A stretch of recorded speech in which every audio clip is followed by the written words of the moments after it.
Hi viewers, welcome back to my channel. ఈరోజు వీడియోలో మనం కాజు పన్నీర్ కర్రీ ఎలా చేసుకోవాలనేది చూద్దాము. Before going to video, subscribe to my channel and click bell icon for more updates. Curry కోసం మనం ముందుగా కాజు అనేది నానబెట్టుకోవాలండి. ఇది పచ్చి కాజు, సో జీడికాయల నుండి తీసింది. వీటిని హాట్ వాటర్లో వేసి ఒక 10 minutes ఉంచితే మనకి ఆ జిడ్డు అనేది పోతుంది.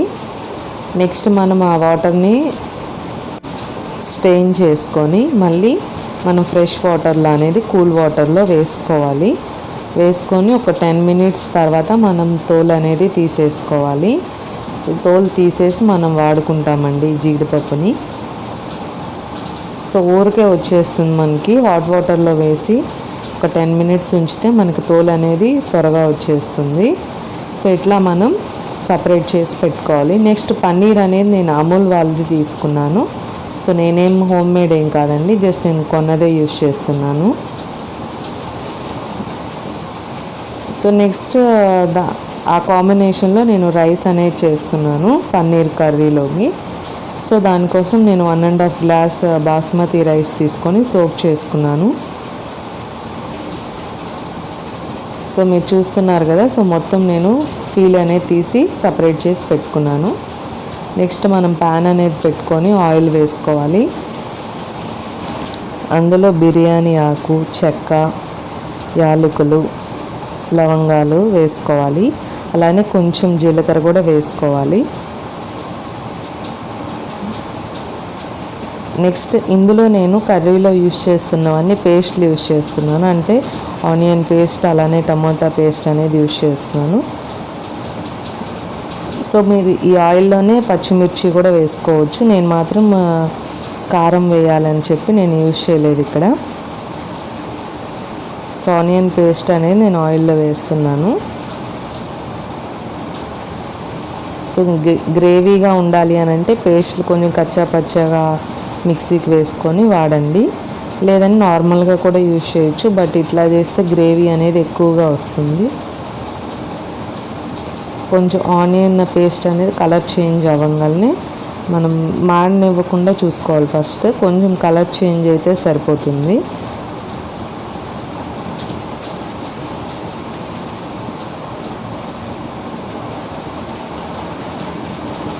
సో ఇప్పుడు మనం జీడిపప్పు అనేది వేసుకున్నాము.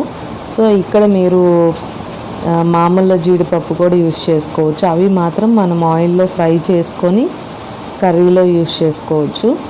సో అప్పుడు మనకు టైం అనేది చాలా తక్కువ పడుతుంది. బట్ ఇప్పుడు మాత్రం మనము ఇలాగ పచ్చివి తీసుకునేటప్పుడు మనకి ఉడకడానికి చాలా టైం అనేది తీసుకుంటుంది జీడిపప్పు. నెక్స్ట్ ఇందులో మనము టమోటా పేస్ట్ ఆల్రెడీ చెప్పాను కదా, నేను ఓన్లీ పేస్ట్ మాత్రం యూజ్ చేస్తున్నాను. నెక్స్ట్ పక్కన ఇంకొక ప్యాన్ పెట్టుకొని మనం ఆయిల్ వేసుకున్నాము. సో ఇది మనము పన్నీర్ ఫ్రై చేసుకోవడానికి యూజ్ చేస్తున్నాం.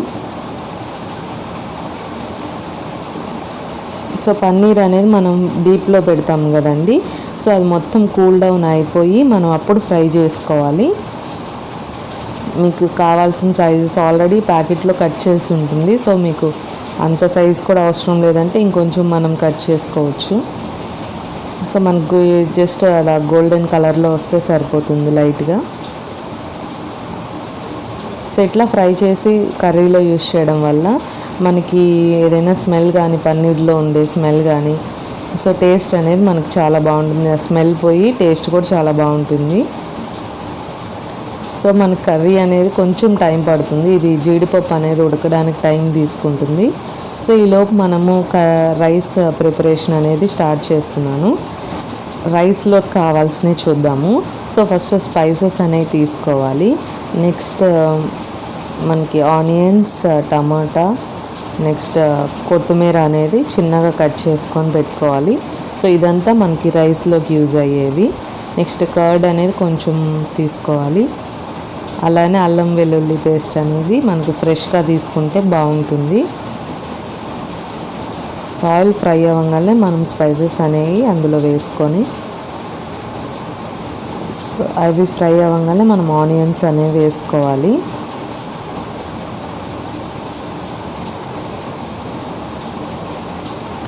సో మనకి స్పైసెస్ అనేవి ఫ్రై అయ్యాయి. నెక్స్ట్ ఆనియన్స్ అనేవి వేసుకున్నాము. సో ఇది రైసే కాదండి, చపాతీలో కూడా బాగుంటుంది కర్రీ. బట్ నేను ఈవినింగ్ టైం చపాతీ చేసుకోవచ్చు అని చెప్పేసి మార్నింగ్ నేను రైస్ అనేది చేశాను కర్రీలోకి.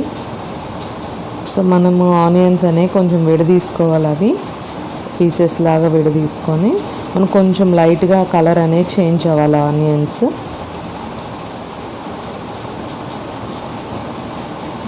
ఆనియన్స్ ఎప్పుడైనా కొంచెం త్వరగా ఫ్రై అవ్వాలంటే కొంచెం సాల్ట్ వేసుకుంటే మనకు ఆనియన్స్ అనేవి త్వరగా ఫ్రై అవుతాయి. సో చూడండి, లైట్గా మనకి ఆనియన్స్ అనేవి మెత్తబడుతున్నాయి.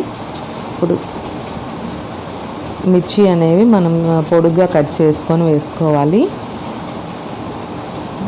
సో ఇప్పుడే వేసుకోవాలండి, మిర్చి వేసుకోవాలని అంటే మధ్యలో వేయడానికి ఉండదు.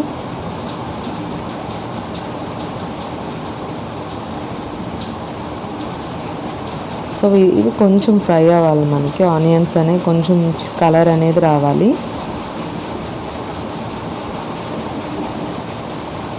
సో మనకి సో ఆనియన్స్ అనేవి ఫ్రై అవుతూ ఉన్నాయి.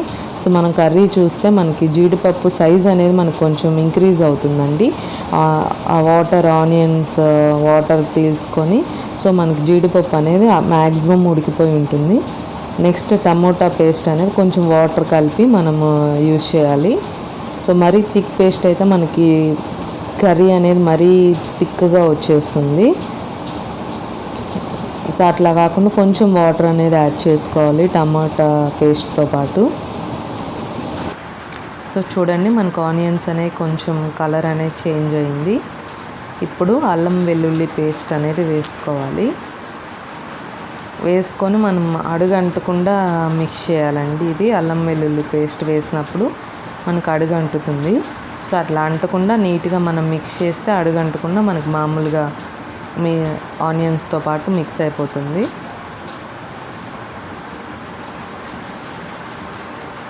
సో మనకి ఆ పచ్చి వాసన అనేది పోవాలి అల్లం వెల్లుల్లి పేస్ట్ది.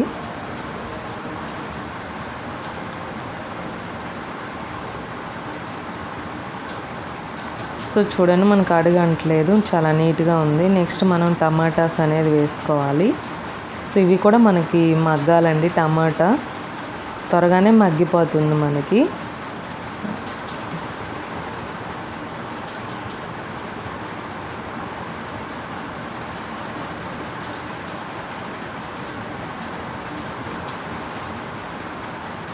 సో కర్రీలో ఆల్రెడీ నేను టమాటా పేస్ట్ వేసాను కదా, సో అది పచ్చివాసన పోయింది. ఇప్పుడు మనం పన్నీర్ అనేది యాడ్ చేసుకుంటున్నాము. ఆల్రెడీ ఫ్రై చేసి పెట్టుకున్నాం కదా, సో ఆ పన్నీర్ అనేది మనం యాడ్ చేయాలి కర్రీలో. సో ఎక్కువ మిక్స్ చేయకూడదండి, ఎందుకంటే కాజు అనేది ఆల్రెడీ మనకు ఉడికిపోయింది. సో ఎక్కువ మిక్స్ చేస్తే మనకి విరిగిపోతాయి కాజు అనేది. సో అట్లా సర్కిల్ మోషన్లో మనం మిక్సింగ్ అనేది ఉండాలి. చాలా స్లోగా చేసుకుంటే సరిపోతుంది. నెక్స్ట్ ఇప్పుడు దాంట్లో సాల్ట్, పసుపు, అలానే కారం అనేది వేసుకోవాలి. సో ఎప్పుడైనా అల్లం వెల్లుల్లి పేస్ట్ కర్రీలో వేసేటప్పుడు సో కర్రీ అంతా ఉడికాకే వేయాలండి. ఉడక ముందు వేస్తే మన కర్రీ అనేది ఉడకవు.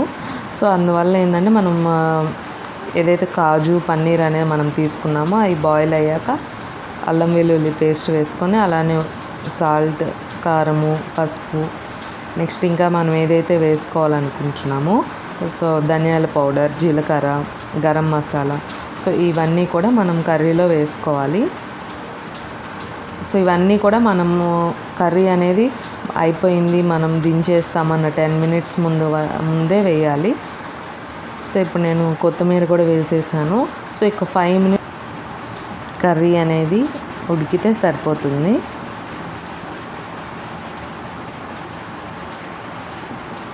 ఫైవ్ మినిట్స్ తర్వాత మనం కర్రీ అనేది ఆఫ్ చేసుకున్నాము.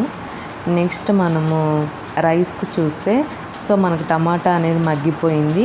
సో ఇప్పుడు దాంట్లో సాల్ట్, నెక్స్ట్ పసుపు, కారము ఇవి వేసుకొని మిక్స్ చేసుకోవాలి. సో ఇవి మిక్స్ చేసిన తర్వాత మనము జీలకర్ర పౌడర్, అలానే ధనియా, గరం మసాలా, సో ఈ 3 మనం యాడ్ చేసుకోవాలి. సో ధనియా పౌడర్ అనేది కొంచెం ఎక్కువ యాడ్ చేస్తాం, మిగతావి 1 స్పూన్ యాడ్ చేస్తే సరిపోతుంది. సో ధనియా పౌడర్ 1.5 స్పూన్ యాడ్ చేయండి. సో యాడ్ చేసి మనం మిక్స్ చేయాలి. సో ఒక 2 మినిట్స్ మనం మిక్స్ చేస్తే ఏంటంటే మనకి ఆ గ్రేవీకి పడుతుంది మొత్తం ఈ మసాలా మొత్తం. సో చూడండి మనకు ఆయిల్ అనేది కొంచెం బయటికి కనిపిస్తూ ఉంటుంది మనకి.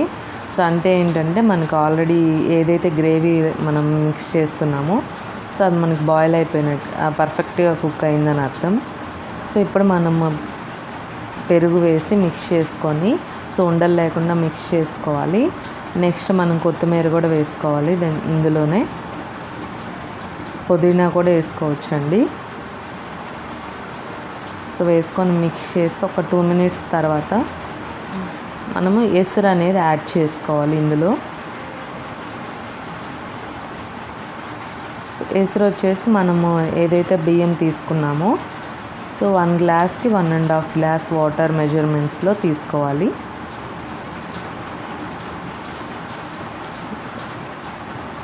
సో 1 గ్లాస్ రైస్ తీసుకుంటే సో 1.5 గ్లాస్ వాటర్ అనేది తీసుకోవాలి. సో ఆ మెజర్మెంట్లో మనం ఎసరు అనేది యాడ్ చేసుకున్నాము.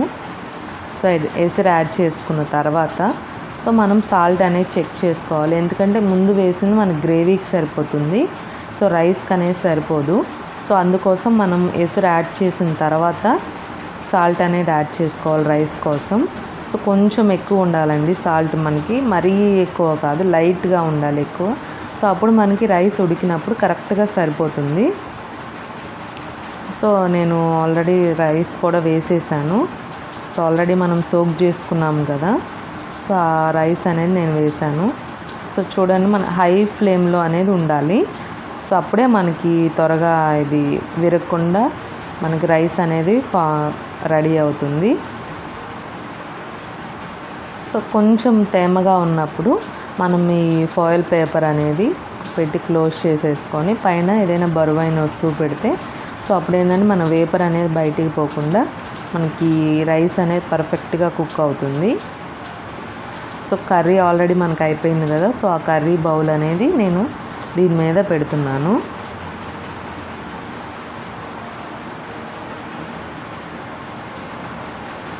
సో ఒక 10 మినిట్స్ మనకు అయిపోయాక ఇంకొక 10 మినిట్స్ మనం ఆ వేపర్ అనేది సో వెంటనే తీయకుండా వెయిట్ చేసిన తర్వాత తీస్తే మనకి ఏంటంటే ఆ వేపర్ కూడా కుక్ అయ్యి సో పొడి పొడిగా మనకి రైస్ అనేది ఉడుకుతుంది.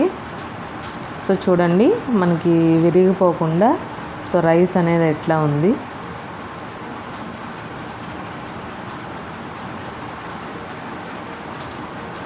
సో రైస్లో కన్నా చపాతీలు ఇంకా బాగుంటుంది కర్రీ.